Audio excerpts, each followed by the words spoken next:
नमस्कार। News times network के कार्यक्रम समाचार चक्र में आपका स्वागत है। आज मकर संक्रांति है। आप सभी को मकर संक्रांति की हार्दिक शुभकामनाएं। आज 14 जनवरी 2021 गुरुवार को हम चर्चा करेंगे समाचार चक्र में आज के दैनिक समाचार पत्रों की प्रमुख खबरों की, संपादकीय की और क्या विशेष प्रकाशित हुआ है, इस पर भी चर्चा करेंगे। आइए देखते हैं आज के प्रमुख समाचार पत्र। आज समाचार विश्लेषण में चारों अखबारों को देखते हैं, दैनिक जागरण, अमर उजाला, हिंदुस्तान और नवभारत टाइम्स को। तो अमर उजाला ने 83 लड़ाकू विमान तेजस विमान के हिंदुस्तान एरोनॉटिक्स से खरीद की मंजूरी को पहली लीड बनाया है, जबकि दैनिक जागरण, हिंदुस्तान और नवभारत ने कोरोना वैक्सीन के जिलों में पहुंचने की खबर को अपने पहले पेज पर पहली लीड बनाया है। वहीं नवभारत ने कोरोना की वैक्सीन से जुड़ी खबर, वैक्सीन की सुरक्षा से जुड़ी खबर, सुरक्षा व्यवस्था पर लीड खबर दी है। अब देखते हैं अखबारों ने और क्या क्या प्रमुख खबरें पहले पृष्ठ पर प्रकाशित की हैं। सबसे पहले देखते हैं अमर उजाला। अमर उजाला की जो दूसरी प्रमुख खबरें हैं लीड के साथ, ये इस तरह हैं। 48,000 करोड़ में मिलेंगे 83 तेजस। प्रदेश में 7 माह बाद 500 से कम संक्रमित। बर्फीली हवाओं से दिन ठिठुरे, कोहरे ने भी छकाया। लोहड़ी पर जलाई कृषि कानूनों की प्रतियां। अब देखते हैं दैनिक जागरण। दैनिक जागरण की लीड खबरें हैं। पहले दिन 3 लाख को लगेगा टीका। चीन के 7 शहरों में लॉकडाउन। शुद्ध जल मौलिक अधिकार, सुप्रीम कोर्ट। वायुसेना को मिलेंगे 83 तेजस विमान। अब हिंदुस्तान देखते हैं। हिंदुस्तान के पहले पृष्ठ पर क्या क्या प्रमुख खबरें प्रकाशित हुई हैं। ये है 9 मंडलों में भेजी गई वैक्सीन। किसानों ने कृषि कानूनों की प्रतियां जलाई। प्रदेश में अभी जारी रहेगी शीतलहर। तेजस विमानों की खरीद को मंजूरी। प्रदेश को मिलेंगे 28 नए विश्वविद्यालय। अब नवभारत टाइम्स देखते हैं। नवभारत टाइम्स की क्या प्रमुख खबरें हैं जो उसके पहले पृष्ठ पर प्रकाशित हुई है। ये इस तरह है। कैबिनेट मंत्री की तरह हो रही वैक्सीन की सुरक्षा। किसानों ने जलाई कृषि कानूनों की प्रतियां। ट्रंप को हटाने पर आगे बढ़ी संसद। वायुसेना को मिलेंगे 83 तेजस विमान। भाजपा में एक और नौकरशाह। ये प्रमुख खबरें आज के समाचार पत्रों में रही हैं। सबसे प्रमुख खबर कोरोना की वैक्सीन ही है, जिसका जिलों में पहुंचना वास्तव में एक बहुत बड़ी बात है। पूरा एक साल 2020 का, ये मार्च से और दिसंबर तक और यानी कि अभी तक पूरे साल पूरा देश कोरोना की महामारी से त्रस्त रहा है। सारा जनजीवन अस्त व्यस्त हो गया और समस्त अर्थव्यवस्था भी इससे प्रभावित हुई है। ऐसे में वैक्सीन का आना वास्तव में एक बड़ी बात है और जिलों में पहुंचना एक बड़ी खबर है। समाचार विश्लेषण के बाद अब देखते हैं संपादकीय। आज चारों अखबारों ने किन किन विषयों पर संपादकीय टिप्पणी की है। सभी अखबारों के संपादकीय अलग अलग विषय पर हैं। सबसे पहले अमर उजाला। अमर उजाला का संपादकीय है आतंकवाद से लड़ाई।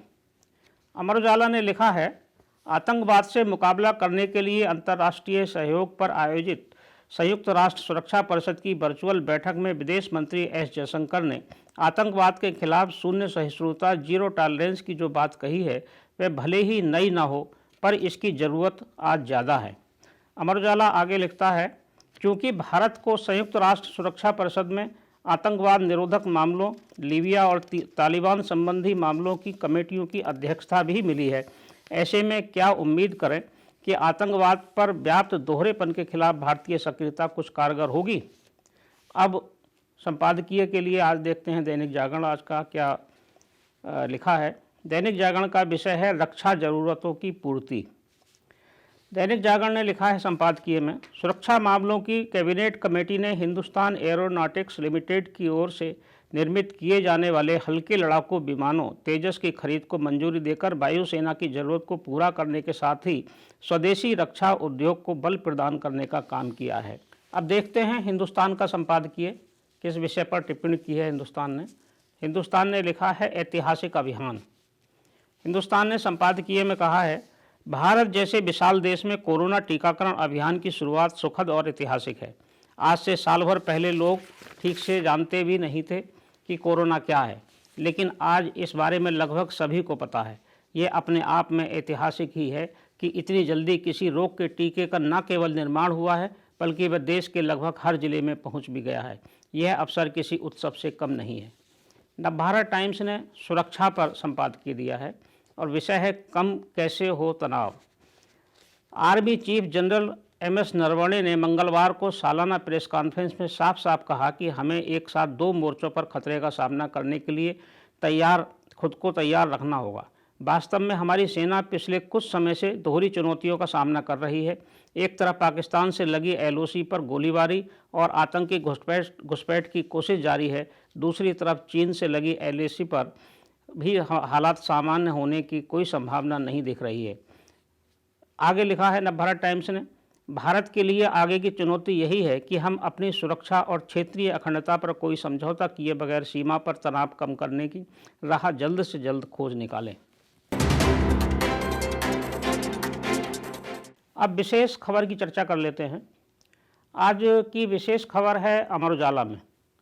अमर उजाला ने पृष्ठ 9 पर एक खबर प्रकाशित की है जो कि साइबर से संबंधित है। ये खबर है कि क्लाउड के बहाने फ़ोटो इकट्ठे और वीडियो इकट्ठे करके वेबसाइट्स ने उनका दुरुपयोग किया है। हेडिंग है, क्लाउड स्टोरेज के बहाने जमा किए फ़ोटो और वीडियो। इस खबर में अमर उजाला ने बड़े विस्तार से बताया है कि कुछ वेबसाइट्स ने, पोर्टल्स ने और सोशल मीडिया प्लेटफार्म्स ने देश भर में दुनिया के लोगों के फ़ोटो और वीडियो अपलोड करने का उन्हें अवसर प्रदान किया कि वो उनको स्टोरेज की सुविधा दे रहे हैं। लेकिन इसका दुरुपयोग सामने आया।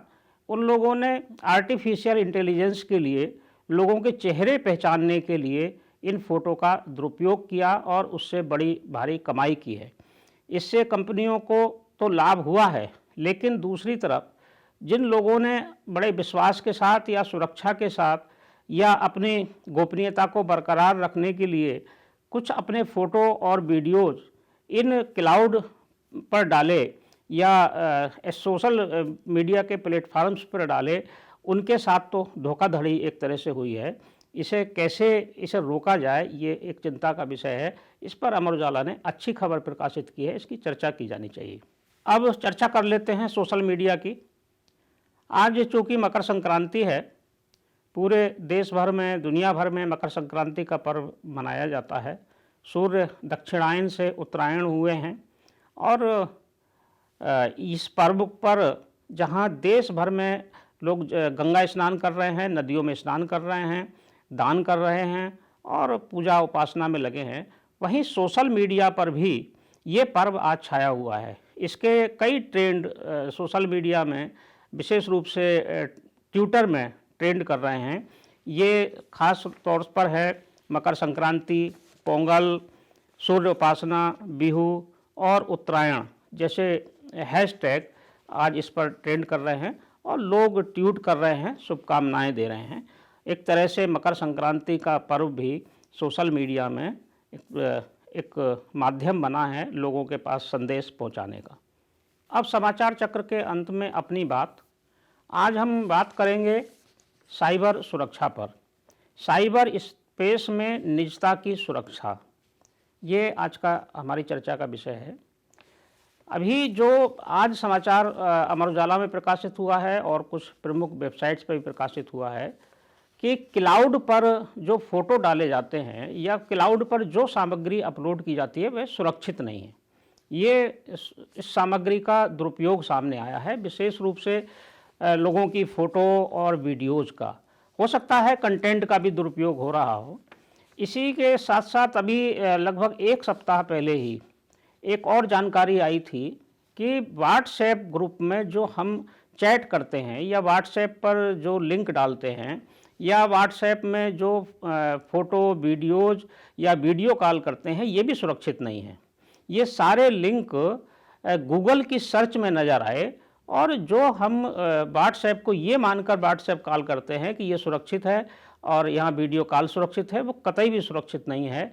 उसको गूगल में सर्च किया जा सकता है, यानी कि एक तरह से सब कुछ सार्वजनिक है। और इन कंपनियों ने पूरे देश, समाज और दुनिया की जो निजता है और निजी सुरक्षा है, निजी बातचीत है या निजी जानकारियां हैं या गोपनीय जानकारियां हैं, सुरक्षा से संबंधित जानकारियां भी हैं, उन सबको सार्वजनिक कर दिया है। ये एक बहुत बड़ा खतरा ये मंडरा रहा है निजता पर, व्यक्तिगत निजता भी और सामाजिक निजता भी और राष्ट्रीय सुरक्षा भी। इससे अभी 1 साल भी नहीं बीता है कि व्हाट्सएप का ही एक और मामला सामने आया था। एक पेगासस वायरस की जानकारी मिली थी। ये वायरस व्हाट्सएप की जो सूचनाएं थीं और व्हाट्सएप की जो चैट थी उसको भी लीक कर रहा था और ये पूरा हंगामा पूरे देश में मचा था। इसके लिए भारत सरकार का जो मंत्रालय है, आईटी डिपार्टमेंट है, आईटी मंत्रालय है, उसने इसकी जांच के भी आदेश दिए थे और कहा था कि हम इसकी जांच कराएंगे, कड़ी कार्रवाई भी होगी। तो ये सब साइबर स्पेस की सुरक्षा एक बहुत बड़ी चुनौती बन गई है। कैसे हमारा देश और हम लोग इससे सुरक्षित हो। आज के जनजीवन में ये भी संभव नहीं है कि टेलीफोन पर बात ना हो, इंटरनेट का उपयोग ना हो या हम लोग सोशल मीडिया के प्लेटफार्म का उपयोग ना करें, लेकिन आखिर वहाँ सुरक्षा कैसे हो। तो उसका एक ही तरीका है कि सरकारें इस पर कड़ाई से कदम उठाएं और कुछ ऐसे कानून बनाएं कि जिसके दायरे में ये सोशल मीडिया प्लेटफार्म्स उसमें आएँ और हमारी सुरक्षा को सुनिश्चित करें। आज अपनी बात में बस इतना ही। समाचार चक्र में आज बस इतना ही। कल फिर मिलेंगे कुछ प्रमुख खबरों पर समीक्षा के साथ, विश्लेषण के साथ, संपादकीय टिप्पणी के साथ और क्या विशेष प्रकाशित हुआ है इसके साथ, और आखिर में अपनी बात रखेंगे। तब तक के लिए मैं सर्वेश कुमार सिंह आपसे विदा लेता हूं। नमस्कार। सब्सक्राइब करें हमारे YouTube चैनल को और हर अपडेट पाने के लिए बेल आइकन को दबाएं।